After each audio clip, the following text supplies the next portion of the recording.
Oh, this is highlighted in red. So Gray Enterprises post third loss, stock tumbles by Hedda Hooper. Gray Enterprises reported a $500 million second quarter loss Tuesday, but CEO and founder Eugene Gray remained optimistic about his struggling company. We anticipate an increased defense spending in the next year. Our new missile guidance system, Bright Aurora, will be online in 6 months, and we foresee accelerated growth from this new system. A recent Senate hearing examining possible leaks of classified information in the Paso del Mar company has soured many investors. Gray Enterprise stock has sunk by almost 75% in the past year. Despite these setbacks, some analysts remain positive about Gray's Enterprise's future. They're the most innovative developer of military hardware, said industry analyst Brenda Bombecker. If they can weather the current storm of mismanagement and loss, they'll do very well with the Bright Aurora. Mr. Gray said his company will report a strong profit this year.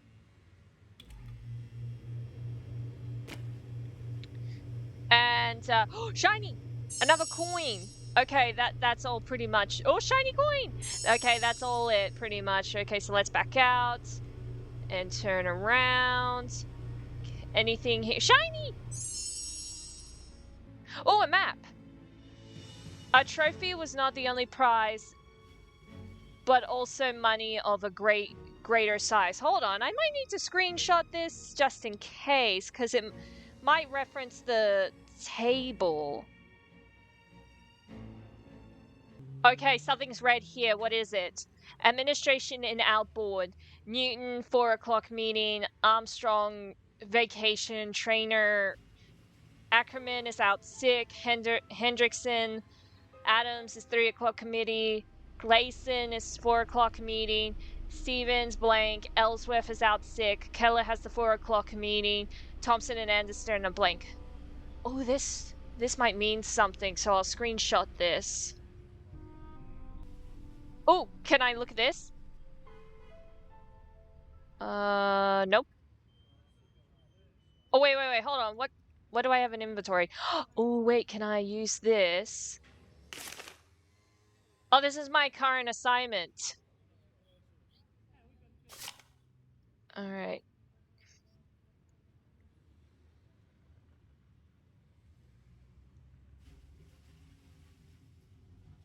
What's this?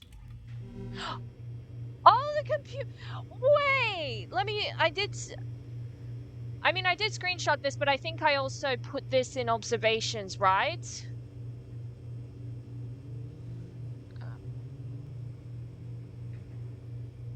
Yeah.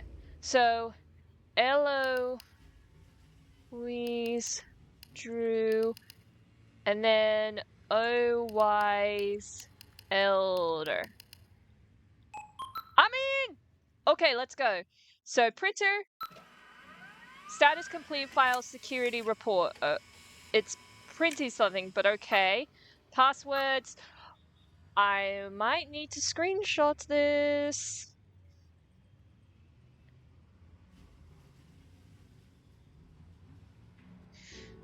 Okay, so name, cafeteria, kitchen is Appel. Okay, let's back out. So mail. So Alice Parton, bulletin boards. Eloise, we need to find a replacement for Jake Rogers for bulletin board duty. Please send me a list of candidates you recommend for the SUNY Principal Parton. Okay. Maintenance. So to-do list maintenance. Clean stairwell near cafeteria. Repair lock on video lab door. Check ADA requirements for doors. Call Dylan HVAC for boiler service. Change password to boiler room door. Oh, wait, yeah, I screenshotted the password. Where was the boiler door? Or maintenance room is note. Oh, CD-ROM? Not available. Okay, to-do list. Locate... Is someone knocking on the door or something? Okay. Locate missing book or order replacement for English essay through the essay ages. Oh, Jake Rogers took that. It's in his locker. Gather donations for sophomore book sale. Update meeting information for Pastel Book Club. Take down student art exhibit on Friday. Have library computers network with school. Okay, what about recycle? Recycle is empty. Help? Click on desktop icons to go into each window. To return to desktop, click on window to close. Not all folders and files are accessible to all users. Keep your login and password in a secure place. Okay. Anything else? Back out? Maybe go. I saw Shiny. Where was Shiny? Shiny. Nope.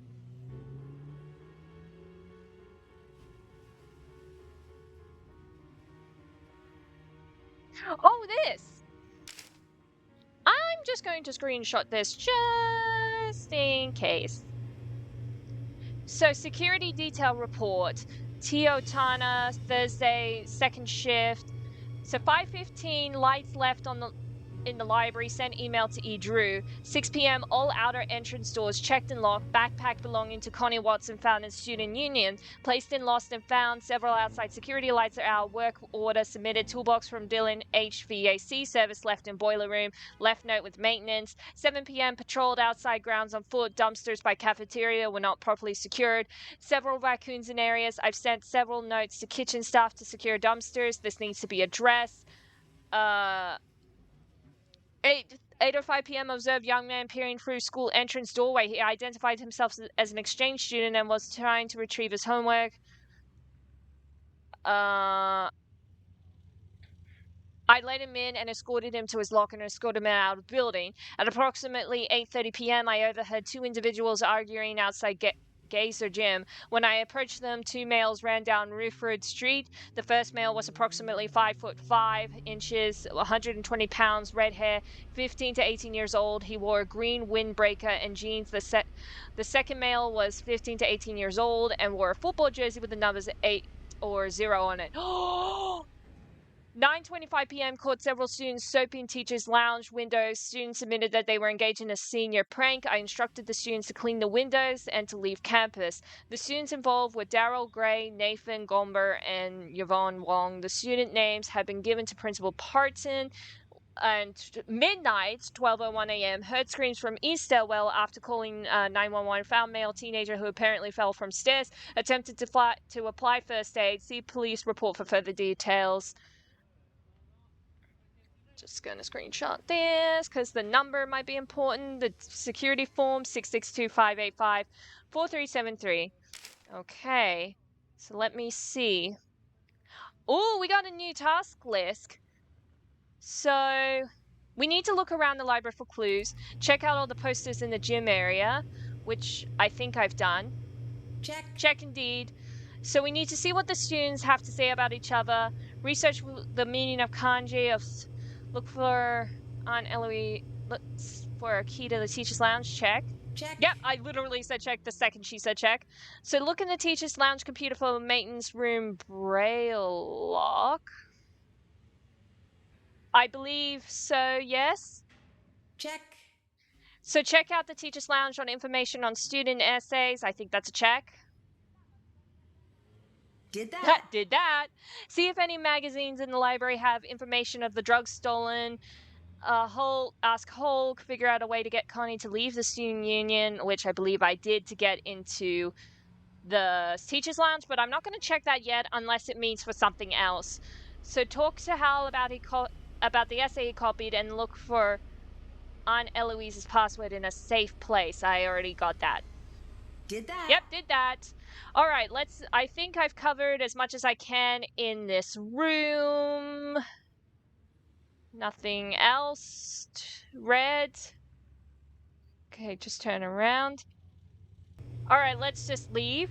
Go out. What was that? Hello? You better stop your nosing, or it'll get bent way out of shape. Okay, hold on. That was weird. Who called me? Oh, I can call this guy back. Dylan Heating, Ventilation, Air Conditioning, and Cooling. How may I help you? Hi, this is Nancy Drew. You called me and threatened me? No, I didn't. I have no idea what you're talking about. Yes, you did. I saw your caller ID number. No, I didn't. Yes, you did. No, I didn't. I'm I'm sorry, miss, if you're having trouble with your air conditioning. We'll send a technician to find a permanent solution. I'm not talking about air conditioning. I'm talking about you threatening me. I didn't threaten you. Look, I'm not going to play this game with you. So apparently what I've updated in the journal is that,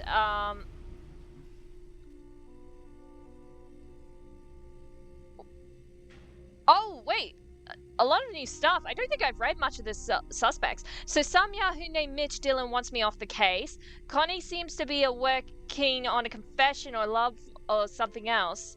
Connie seems defensive about her crane medallion. Hal said Connie was dating Jake. Hulk said his injury did not prevent him from impressing the football scouts. Hulk seems touchy about the robbery at the pharmacy because I have a feeling he probably did it. Not probably, I would say definitely. Hulk said Connie is having money problems. Hulk said Connie is a good athlete but never joined any of the high school teams. Hulk said Hal has a bad temper and can blow up at any time. Connie is a school monitor and really disliked Jake. Hal said Daryl's father's company was having money problems. Hal said Hulk had a bad injury. Hal is an exchange student who seems to be under the pressure to succeed. Hulk said Hal's locker was right next to Jake's. Found the body. Yep, we're all good. Okay, can I look at these magazines? No. Oh, wait, because it's the magazines in the library. But when I'm on my way there, I might as well go and confront someone. There you are. You plagiarized your senior essay on etiquette and Jake knew about it. You plagiarized your senior essay on etiquette, and Jake knew about it. Yes, Nancy. I'm very ashamed. My family will be extremely unhappy about this terrible mistake I have made. Somehow, Jake found out I copied that old essay. Then he blackmailed me into doing his homework for him. Why did you copy the essay? I had no other choice. My family won't let me stay in the United States unless I get a scholarship next year. I had to take extra courses to earn the scholarship. Before I realized what I had done, I was buried in work. I copied the essay because I was desperate. What happened when Jake found out? Jake demanded I do all his homework for the rest of the semester, or he would tell my family everything. What else could I do? My family was depending on me to succeed. Were you desperate enough to kill him? I was not happy about the situation, but I would never kill anyone. I value human life. Please don't tell anyone about this, I beg you. You will gain nothing if you do, and it would destroy my family if they knew what really happened. I regret what I have done. Please let me have this chance to become a doctor. I promise to make up for this mistake, even if it takes the rest of my life. If you didn't kill Jake, do you have any idea who did? When I delivered Jake's homework to him the other day, he mentioned being late for a meeting with Daryl Gray. It was very strange. I didn't know they were friends. Okay, that's interesting to know. So see you later. See you later. Farewell, Nancy. Okay, so let's see. Did I add anything else to the suspects? Hal said Jake was running late for a meeting with Daryl. Oh yeah, wait. It's been a while since I've talked to Daryl. I might need to go and talk to him. But I want to... Wait, is Connie back where she is? Nope, she is gone. I thought she would come back. Maybe she might come back if I leave the school area. So basically, I need the braille. So let me just go. I will probably find that in the library. But first, let's go. That new girl told me you said I'm having money problems. So what if I did? You're such a loser. Don't ever use that word to refer to me. Get out of my face, Hector. What are you going to do? Ow! Ow, ow! Connie, stop it! You have an attitude problem. Later. I'm just gonna walk away and pretend that it didn't happen. Let's go into the... Oh, do I need to use the key again? This key? There we go. I do lock it, I guess, so no one else can come in. So there was like something about magazines. Return the books here. Anything of hello? What's this? Maps?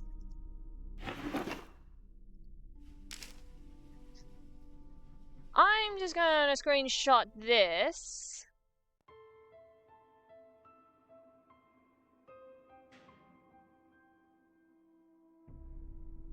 So what if it's like written here? Like, is it red and or purple?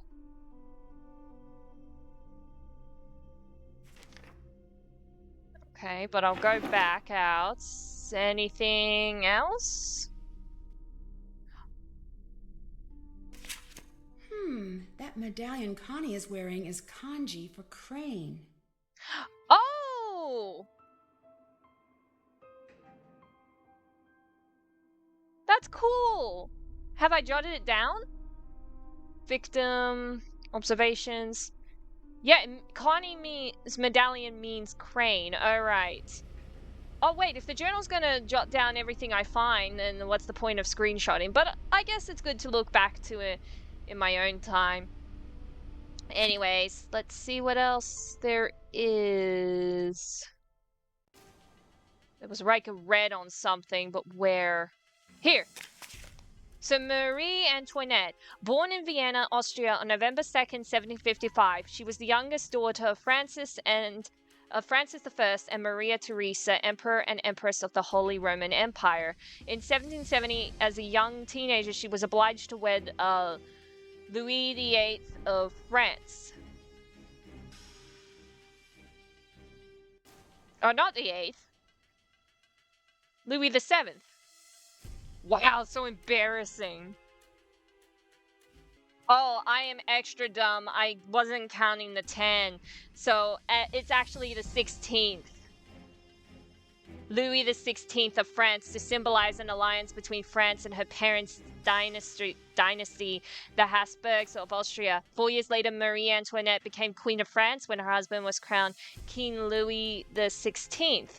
As queen, her lavish lifestyle made her unpopular. While the commoners stood in bread lines praying for food, they cursed the queen who was living so comfortably in her grand palace. The people's discontent grew and grew until a full-scale revolution broke out in 1789. In 1791, it looked like the monarchy would not survive, and Marie sought assistance from other European rulers. It was arranged for the king and queen to escape Paris on the night of June 20th, but revolutionary forces apprehended the royal couple at Varennes on June 25th and escorted them back to Paris as prisoners. Okay, well, what else can I... Ha! This is what I need! I'm gonna screenshot this and look back for reference.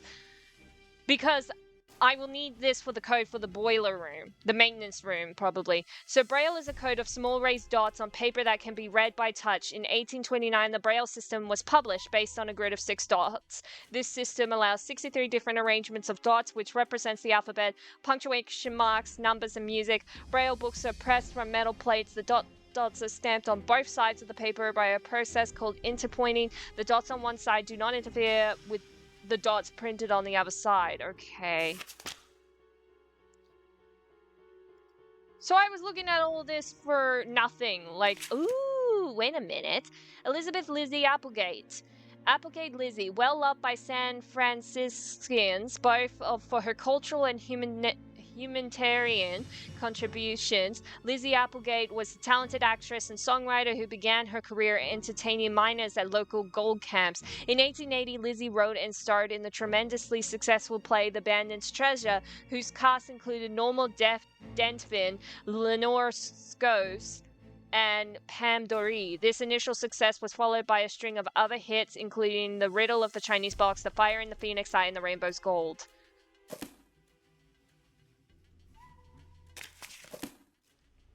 Alright, I'm just gonna try and find the magazines. Oh, what's this?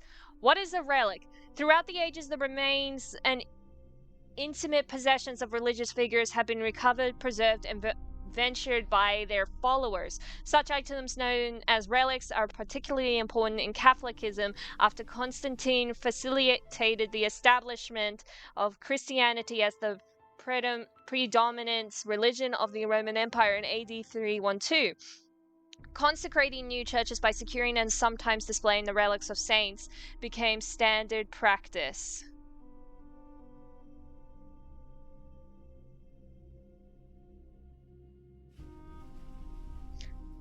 Over the centuries, as cathedrals and basilicas were built and rebuilt across Europe, the relics associated with them often dictate their political as well as spiritual importance. Relics were kept in a cavity inside the altar of the church or in a container, or more often were simply buried so they would become literally and figuratively part of the church's foundation. Often a relic consists of partial remains, sometimes a single finger or a lock of hair. Sometimes it was an item a saint had habitually worn or touched, clothes, jewelry, or even dishware. And it was, and still. Okay, well, it kind of just stopped itself from there. But still, I don't know. Should I try upstairs? There could have been something upstairs. I did take a photo of this. Jake was... Wait a minute, I didn't see this. Okay, so I'm screenshotting this just in case. Things to remember, me. The answer to my fate lies in the box. A matchbook behind Maxine's schedule holds the first step. My messages hold the remaining 18 steps. The elements tell the order. The letter and digit tell the direction. JR. Oh, Jake Rogers.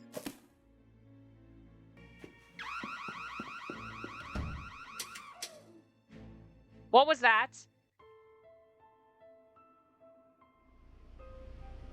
I could have sworn I heard the alarm go off. What happened? Alright, I can't read that. I mean, I could translate it, but... What was that? Wait, oh, I see where the magazines are. Hold on.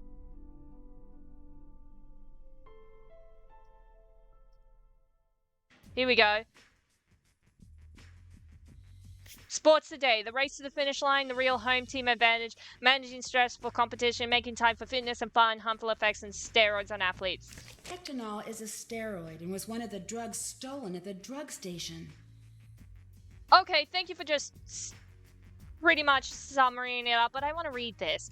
The insanity of steroid abuse, use and effects of exogenous anabolic steroids. Anabolic steroids are drugs used to enhance athletic performance and build muscle mass. They are virtually all derivatives of the testosterone or substances which promote the overproduction of testosterone in primates. In America, anabolic steroids are classed as controlled substance, and possession of even small amounts of hectanol or human growth hormone can land a dealer in jail. Yet steroid use has doubled and redoubled in the American fitness scene over the last 20 years. What is the attraction? Why would a star amateur or professional athlete risk jail time for possession? Because many people think they can get that little bit of extra performance if they take the stuff. Peer pressure among college and even high school athletic teams is another reason. If everyone on the team is taking the drugs, you have to as well to keep up, because the early gains for anabolic steroids use are awesome, but there are no shortcuts to athlete excellence. The physiological side effects are terrible. Liver damage, heart disease, and impotence are just a few problems. The low body fat levels encountered with heavy steroid use are unhealthy. In addition, though anabolic steroids grow at a fast rate, they don't change the composition of the connective tissues nor the heaviness of the bones. Thus, while the muscles are stronger, the support systems for them are not, so injury is often the result. Okay, well, let me just go ahead and so schedule at Maxine's, look around Jake's messages holding the 18 steps, talk to Connie about the medallion, follow the directions of the message of the map in the drawer, talk to Hal about the essay. That's done. Check. And then this is done. That's done. All right. We're slowly getting there on the task list. I mean, they kind of did already talk about him, so I'll mark this off as well. Check. And I'll keep this open because I might need to come back and reference something just one more time.